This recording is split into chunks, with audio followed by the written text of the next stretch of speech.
Artículo 139. Las personas que trabajan en los mecanismos alternativos de solución de controversias están sujetas a responsabilidades y sanciones si incumplen sus funciones. Estas sanciones pueden ser impuestas por el Consejo de la Judicatura y se aplican conforme a leyes federales, locales y administrativas. El objetivo es asegurar un servicio profesional confiable y con rendición de cuentas. Artículo 140. Señala quién es la autoridad encargada de sancionar a las personas facilitadoras cuando incumplen sus obligaciones. Estas autoridades son el Consejo de la Judicatura Federal, los consejos de las entidades federativas o la instancia que la ley determine según corresponda. Ellos son los responsables de conducir el procedimiento administrativo, es decir, revisar las faltas cometidas y en su caso imponer las sanciones que proceden, ya sea a facilitadores públicos o privados. Este artículo busca garantizar que exista una autoridad clara que supervise y sancione el actuar de las personas facilitadoras. Ahora te explicaré el artículo 141, que describe las sanciones por infringir la ley en cuestión. El procedimiento indica que primero se hace un apercibimiento, una advertencia formal y luego se persiste en la infracción o es grave, o se aplica una de estas sanciones que puede ser acumuladas. En la amonestación es una reprimenda o llamado de atención formal y por escrito que consiste en que la sanción sea leve. Este no conlleva una pena económica ni la pérdida de derechos, pero queda registrada como un antecedente. Su propósito es advertir al infractor que su conducta es incorrecta y que debe corregirla para evitar sanciones más graves en un futuro. Por ejemplo, si una empresa certificadora no entrega un reporte a tiempo, pero es la primera vez y no tuvo consecuencias graves, se le puede amonestar. En la segunda fracción de este artículo es la sanción económica. Es una multa monetaria que consiste en que una pena pecuniaria, la ley o su reglamento deben especificar los montos o la metodología para calcularla, usualmente basándose en la gravedad de la infracción y en la capacidad económica del infractor. Una empresa que opera sin la notificación obligatoria puede ser multada con una cantidad específica de dinero.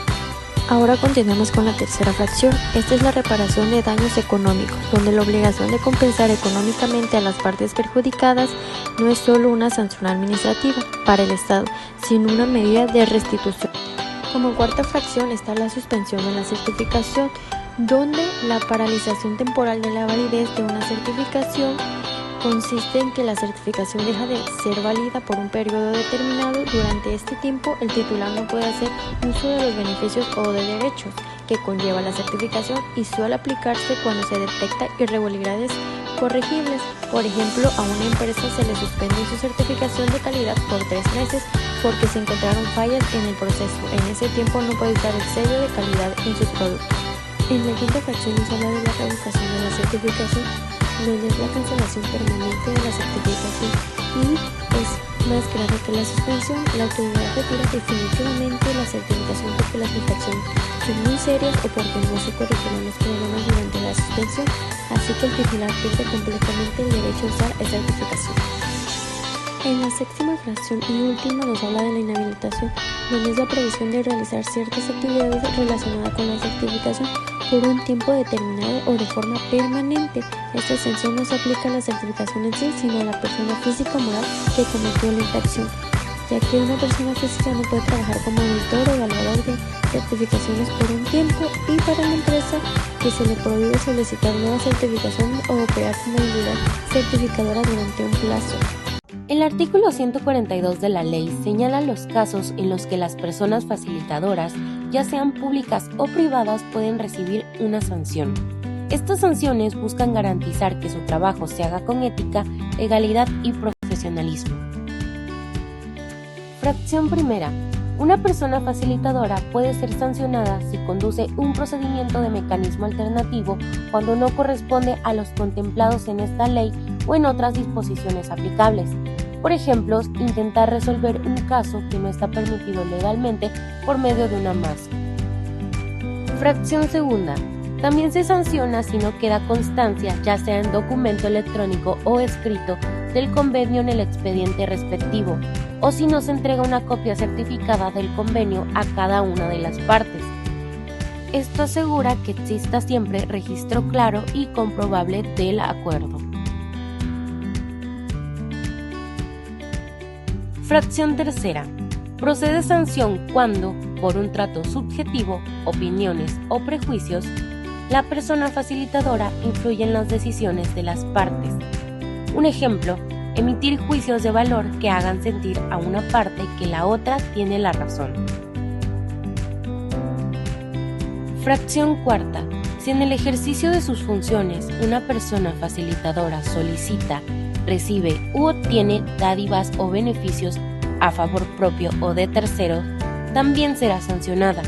Esto prohíbe cualquier forma de soborno o corrupción. Fracción quinta. Otra causa de sanción es omitir el envío de los convenios al centro público dentro del plazo establecido. Esto evita retrasos y asegura que los convenios estén debidamente registrados. La fracción sexta nos dice que también se sanciona si no se actualiza la información en el registro de personas facilitadoras. Es importante que los datos estén al día para garantizar transparencia. Fracción séptima. Finalmente, la sanción procede si la persona facilitadora delega sus funciones a terceras personas. La función es personal y no puede ser transferida a alguien más.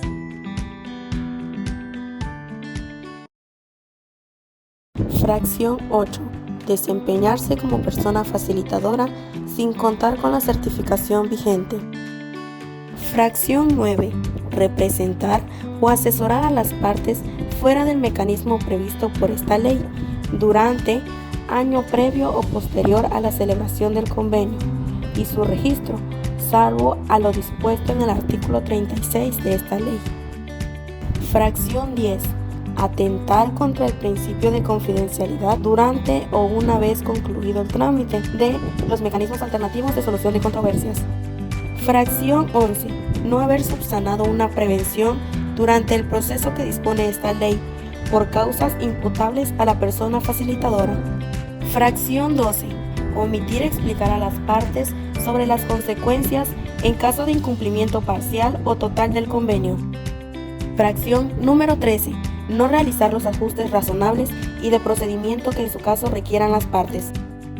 Fracción número 14. No desahogar las prevenciones ordenadas por los centros públicos y fracción número 15. Las demás que establezcan esta ley y los ordenamientos en materia de responsabilidades y sanciones del ámbito federal o local. Artículo 143. Serán consideradas faltas graves las establecidas en la fracción 3 a la 5, de la 7 a la 14 del artículo anterior. Por último, el artículo 144 nos dice que una persona facilitadora puede ser inhabilitada si incurre en atender casos donde tiene impedimento legal y no se excuse. Número 2. Hacer actos u omisiones que dañen a las partes o aceptar beneficios indebidos. Número 3. Ejercer coacción o violencia contra alguna de las partes. Número 4.